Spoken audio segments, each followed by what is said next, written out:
안녕하세요. 일반고 대학고 박쌤입니다. 지금 며칠 만에 이제 영상을 하나 또 촬영을 하게 됐네요. 물난리가 끝난 지가 얼마 안 됐고요.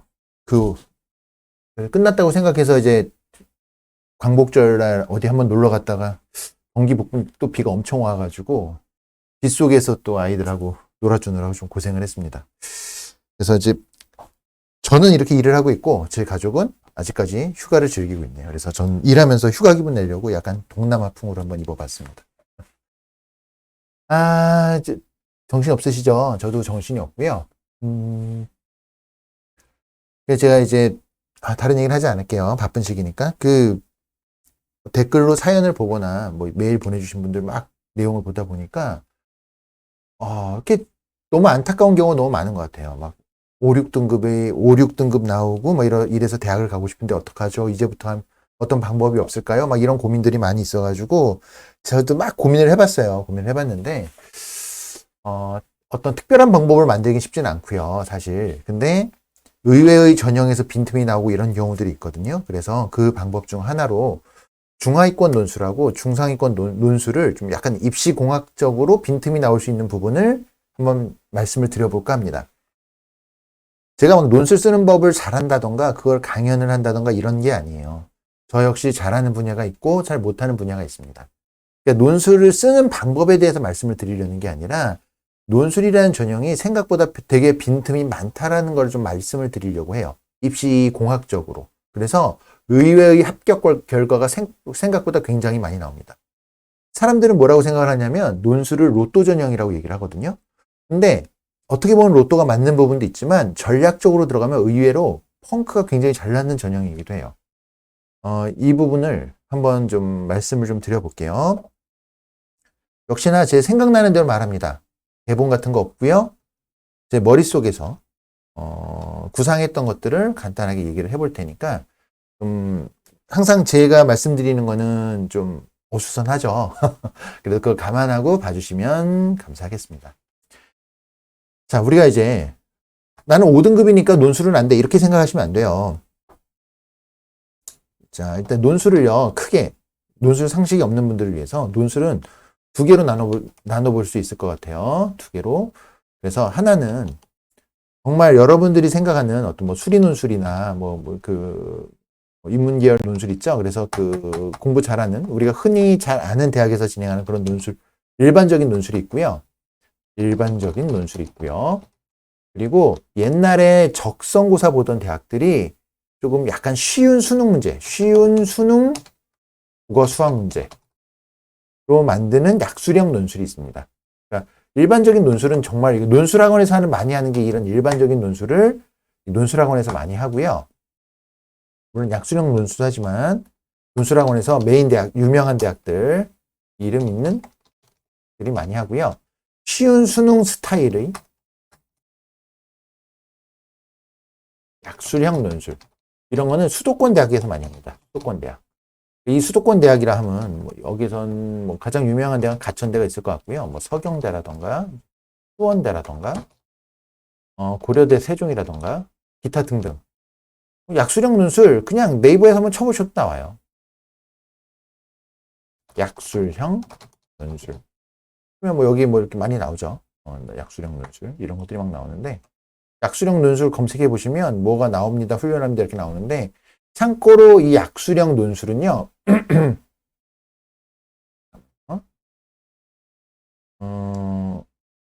이거 창을 하나 열어야 될 것 같아요.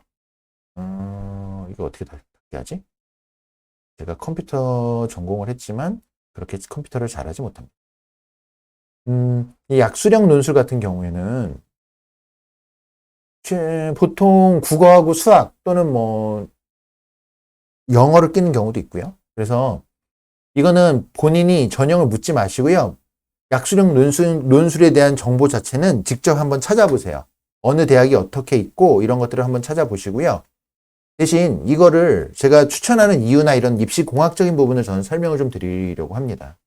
그래서 사람들이 논술하는 순간 논술을 쳐다보지 않는 이유는 논술에 대한 거부감이 굉장히 강해요. 특히 중위권 또는 중하위권 학생들.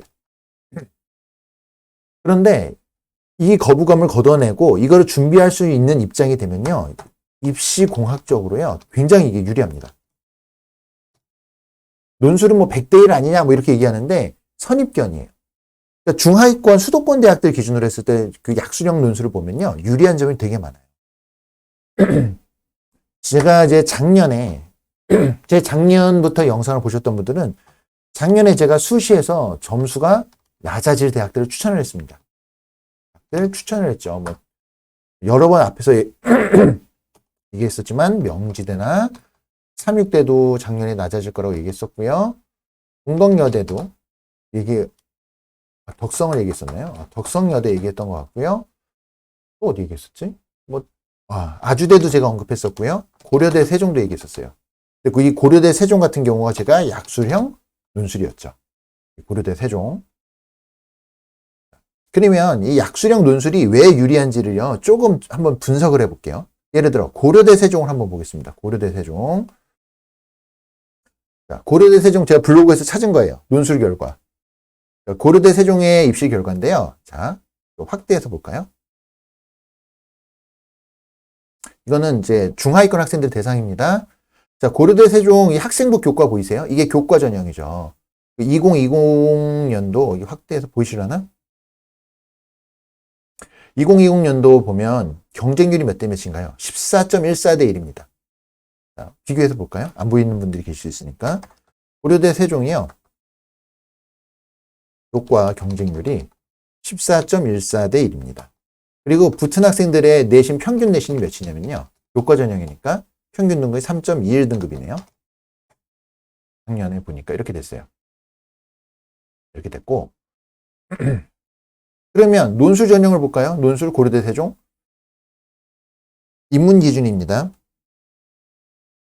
고려대 세종 논술 경쟁률이 몇 대 몇이었냐면요. 5.88대 1입니다.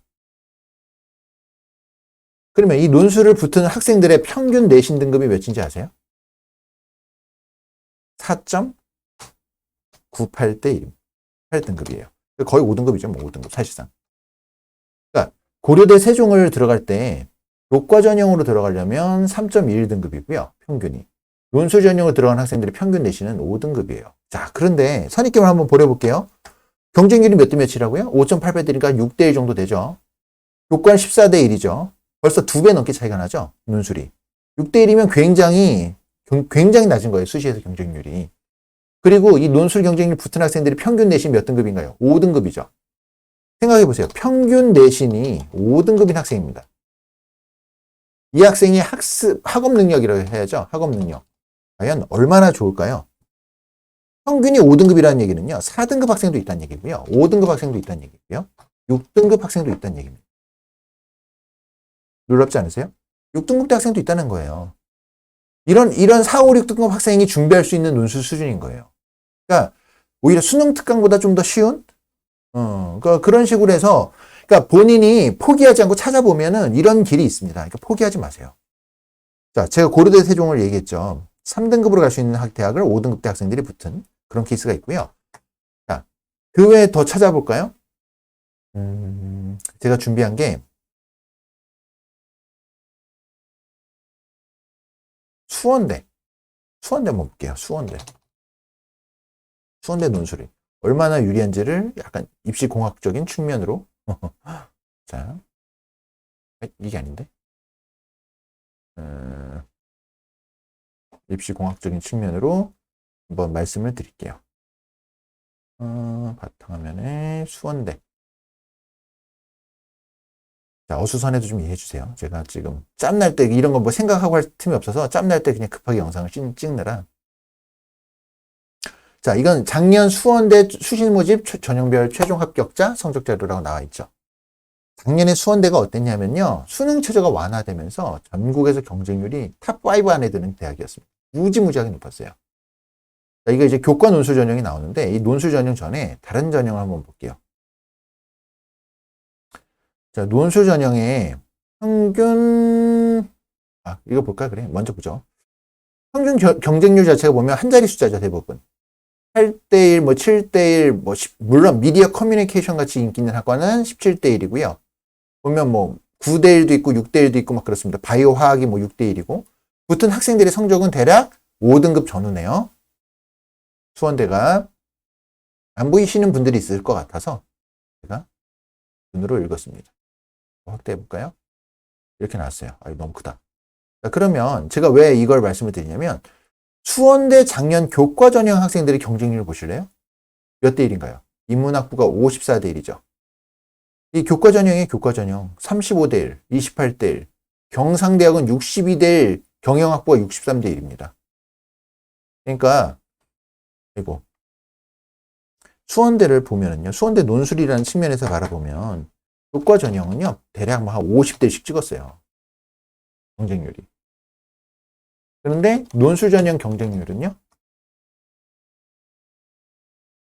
보통 8대 1 정도. 6대 1에서 8대 1 정도 나왔죠. 그 붙은 학생들 여기 수원대식으로 내신이 3등급 전후죠. 교과 전형은. 근데 논술 전형은요. 학생들이 5등급 좀 4점대 후반에서 5등급 초반 정도 됩니다. 그러니까 어디가 쉬울 것 같으세요? 교과 내신은 3등급 전후. 근데 논술을 붙은 학생들 내신은 5등급 정도가 됩니다. 여기서 질문. 5등급이야, 5등급. 5등급 하는 학생들의 계속 생각해 보세요. 난 논술이 안 돼가 아니라 학업 능력이 과연 얼마나 뛰어날까요? 이 학생들이. 제 생각에는요. 5등급 성적 나오는 아이들은 학업 능력은요. 비슷합니다. 근데 임하는 자세의 차이예요.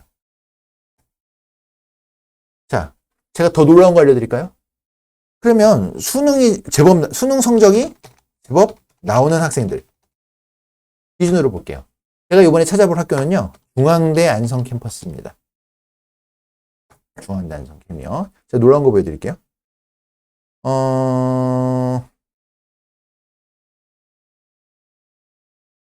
중앙대 입시 결과예요. 이거 중앙대. 근데 이건 제가 뭘 보여드릴 거냐면요. 중앙대의 안성캠이 이제 뭐 이과 계열이 있거든요. 보시면 뭘 보셔야 되냐면 중앙대는 자 보시면 여기 논술이 보이시나요? 논술 여기 뭐냐면 최초 실질 경쟁률이고요. 실질 경쟁률이에요. 그러니까 최초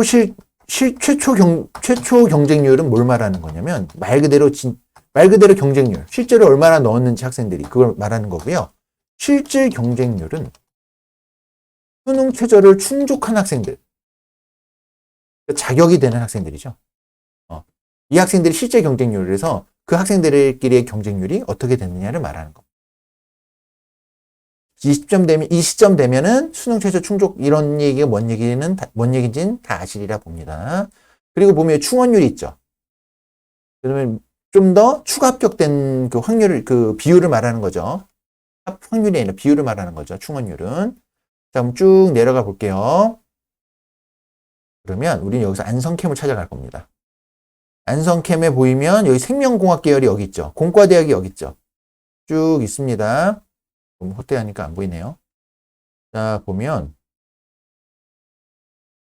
안성캠에 이거 보이세요? 여기서부터 실질 경쟁률을 한번 볼게요. 여기 보이는 영역들 보이세요? 1.3대 1, 1.2대 1, 1.2대 1, 0.9대 1, 3.1대 1, 2.3대 1, 1.1대 1입니다. 놀랍지 않으세요? 안성캠에 실질 경쟁률이 지금 학과들이 몇 대 1씩 나왔냐면요. 1.3대 1 있고요. 1.2대 1 있고요. 1.2대 1 있고요. 지금 보이는 대로 제가 지금 여기 보이는 거 그대로 옮겨 적는 거예요. 0.9대 1이고요. 3.1대 1이 있고요. 2.3대 1 있고요. 1.1대 1 있습니다. 이거 뭐예요? 0.9대 1 이거 뭔가요? 0.9대 1. 이거 식용일 거예요. 식품 영양. 맞나? 식품 영양.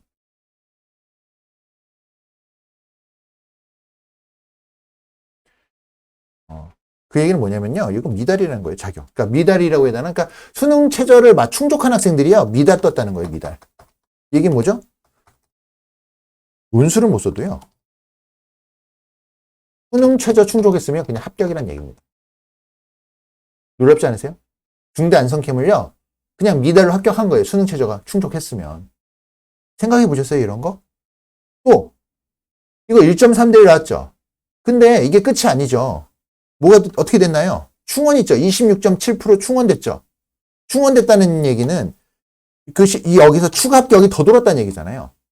그럼 뭐죠? 거의 대부분 합격했죠. 대부분 합격. 맞죠? 1.2대1, 1.2대1 볼까요? 이거 23.1% 충원 합격했고요. 18.2대1 충원 합격했어요. 그러니까 추가 합격이 더 붙은 거예요. 여기도. 이거 다 추가 합격이 더 붙었다고요. 1대1이 되면 자격되는 사람들이 그대로 합격했다고 보면 되는데 이 학생들이 다른 대학도 붙어서 빠져나간 학생이 있다는 얘기잖아요. 그럼 충원 합격이 돌았죠. 추가 합격이 들어오면 웬만해서는 이게 거의 다 붙었다는 얘기죠. 여기서 1.1대1도 여기 8.0이 있네요. 이거 충원율이 다 있잖아요. 0.9대 1은 당연히 충원이 없겠죠. 충원을 할 수가 없죠. 미달이니까. 빵이 나온 거고요. 그러니까 안성캠은 작년에 어마어마하게 붙은 겁니다. 이거 어마어마하게 붙은 거예요. 수능 최저 맞춘 아이들은. 그러니까 포기하지 마세요. 포기하지 마세요. 마지막까지 노력해 보셔야 돼요. 하나만 더 말씀드릴게요. 제가 이 영상을 보고 있는 고3 학생 중에요. 예를 들어 5등급이라고 해봅시다. 이런 얘기를 해요. 제가 이제 학생들을 관리하다 보면 고1들한테 이런 이야기를 해주고 싶대요. 고1 학생들한테. 또는 자기가 과거로 돌아가면 진짜 열심히 공부할 거래요. 그 말 안 믿습니다. 그럼 제가 뭐라고 얘기하냐면요. 지금 논술 같은 거 이런 거 얘기해주고 야 이런 방법이 있어. 공부해봐. 그러면 이건 좀 당장 공부를 안 하고 가정만 합니다. 이러지 마시고요. 공부하세요. 최소한 찾아보고 분석을 하고 내가 할 수 있는지는 타진은 해봐야 될 거 아니에요. 예를 들어 뭐 수학이 포함된다. 수학이 그렇게 어려운 수준이 나오지 않아요. 그러니까 이제부터 수능체도 못 맞히겠다. 아무것도 못하겠다. 이게 아니라 할 수 있는 건 또 찾아봐야 될 거 아니에요. 그래서 일단 오늘은 제가 중하위권 학생들 기준으로 해서 논술에 대한 입시공학적 공학적이라는 표현이 좀 웃기네요. 입시공학적으로 바라보면서 할 수 있는 빈틈 찾기. 이런 부분을 가지고 좀 얘기를 해봤고요. 제가 언급하지 않은 다른 대학들도 더 찾아보세요. 그냥 묻지 마시고 찾아보세요. 저한테 성의 없이 질문하신 분은 제가 댓글에 사실 대답 잘 안 해요. 네, 어쨌든 그렇긴 한데 이렇게 되고 다음번에 시간이 되면 중상위권 학생들의 논술 전략에 대해서 이것도 한번 제가 한번 얘기를 해보려고 합니다. 오늘 일단 시간이 없는 관계로 여기까지만 하고요. 마무리 짓도록 하겠습니다. 8월 31일 9월 모의고사가 다가오고 있습니다. 수능을 본다라는 마음가짐으로 실전 모의 연습하면서 준비를 하고 계셔야 돼요. 네, 마지막까지 노력하셔서 입시 원하는 좋은 결과 얻으시기를 진심으로 응원하겠습니다. 감사합니다. 마무리 짓겠습니다.